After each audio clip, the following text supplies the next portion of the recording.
Você considera que a bolha da transformação digital já passou? Que aquele momento em que nós falávamos o tempo todo sobre esse termo já ficou para trás? Eu sou Carlos Eduardo Carvalho, sócio-diretor da Bridge, e vou trazer para você aqui uma reflexão sobre o que temos ainda de próximos passos dentro desse tema, que já esteve muito em alta e hoje desidratou um pouco no mercado. A Bridge trabalha diretamente com líderes de tecnologia de grandes empresas nacionais, multinacionais, públicas e privadas. Acompanhamos de perto programas e projetos de transformação que passam muitas vezes por iniciativas digitais.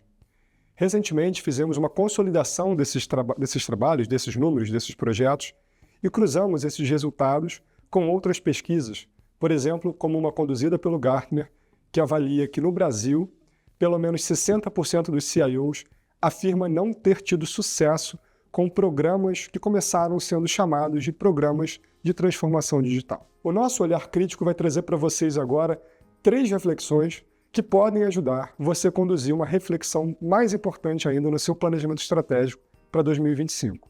A primeira reflexão que eu trago tem a ver com a natureza do tema. De onde nasceu esse tema na sua organização? Quando você pega o planejamento estratégico corporativo e entende quais são as grandes metas de negócio, em alguma dessas metas existem pilares de transformação digital, existem novas linhas de serviço digitais sendo colocados como pilares estratégicos, algum tipo de transformação tecnológica sustenta ou viabiliza o que essa empresa quer ser para os próximos anos?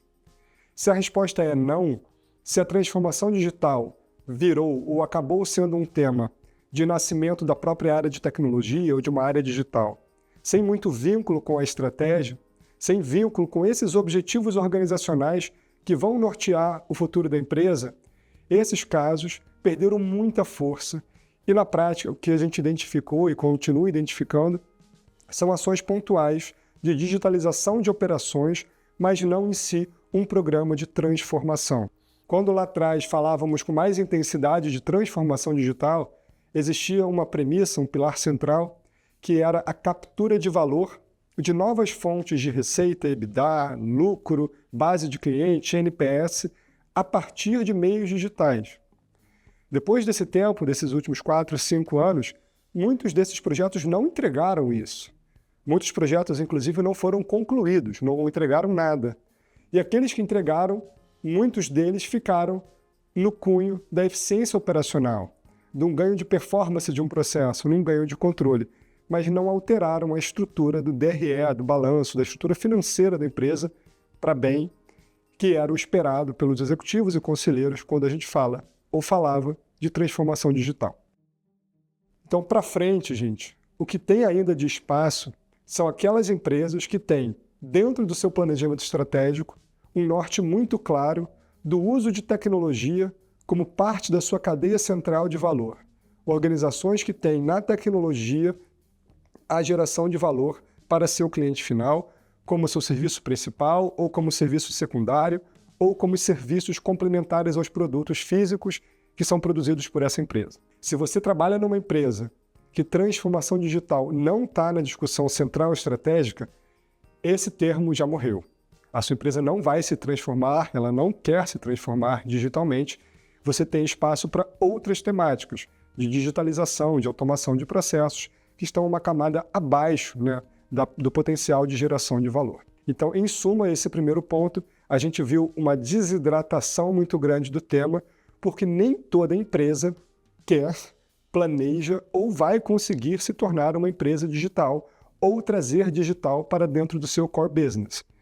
Pensem, as cadeias produtivas de base, as cadeias produtivas principais que trabalham com alumínio, aço, madeira, ferrovias, essas empresas, muitas delas, não fizeram nada de transformação digital.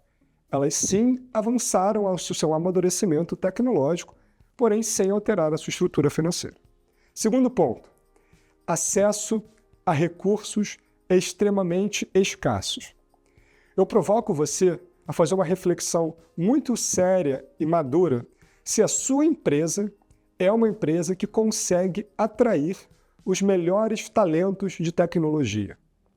Se a sua empresa não se considera, se você não lê a sua empresa como uma empresa forte, em atrair talentos de tecnologia, eu afirmo para você que você já larga muito atrás para conseguir fazer, de fato, uma transformação digital. Isso é amplamente falado há bastante tempo.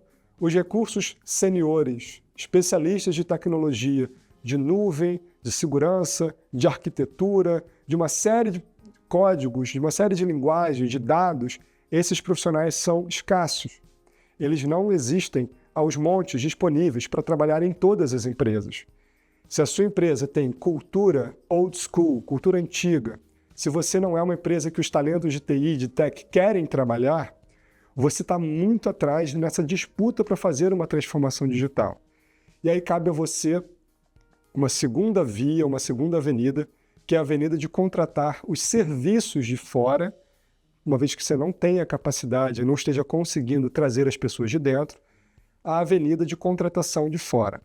Serviços terceirizados, serviços especializados, consultorias, empresas, as top empresas de tech. Essa avenida possibilita você reduzir, eventualmente, a sua escassez de talentos. Porém, essa terceira avenida abre agora a minha terceira provocação para vocês. Quanto de capital, quanto de orçamento, quanto de investimento o board da sua empresa autoriza, investe, quer colocar na mesa para você fazer de fato um programa de transformação digital. Eu não conheço uma empresa que tenha feito um belo programa de transformação digital gastando pouco dinheiro.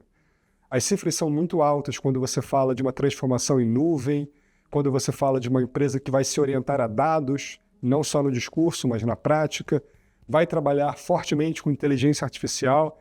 Isso requer amplo investimento. Se você não tem as pessoas talentosas em casa, a necessidade desse investimento vai aumentar. E você ainda tem um risco de dependência ou de não comunicação, não conversa adequada com esses fornecedores. A escassez de talento é um problema severo que atinge, eu vou dizer, a maioria das empresas no Brasil. Se você considerar que temos milhares de empresas no Brasil e talvez uma pequena dezena de empresas sexy para talentos digitais, o que acontece com esses outros milhares de empresas que não conseguem contratar os talentos principais de tecnologia? Elas vão trabalhar com a mão de obra que elas têm, aquilo que têm disponível, e com os fornecedores que elas têm ou não orçamento para contratar. Então, um exercício final aqui para vocês. Se você é uma empresa que está ticando, dizendo, isso aqui não está na minha cúpula estratégica, é uma iniciativa mais de tecnologia, a gente não tem os melhores talentos de tecnologia, eu não consigo trazer para mim. O nosso orçamento é limitado, eu afirmo para você, esqueça a transformação digital. Use a mentalidade de otimização, de digitalização, de avanço das fronteiras tecnológicas para servir o negócio, para melhorar o negócio existente, para suportar o negócio, para você servir ao negócio, mas não para transformar o negócio. Para que você, como líder de tecnologia, digital, engenharia, não caia na armadilha de se posicionar querendo ser um transformador numa empresa que não quer transformar nada, esse exercício é um exercício que eu recomendo para vocês, principalmente nessa fase de último trimestre, na qual a gente olha orçamento, olha o nosso programa de transformação, o nosso programa de digitalização e monta o nosso plano do ano seguinte. Convido você a olhar mais os nossos conteúdos e, se esse tema te interessa, estamos à disposição para aprofundar a conversa com vocês. Muito obrigado e até o próximo vídeo.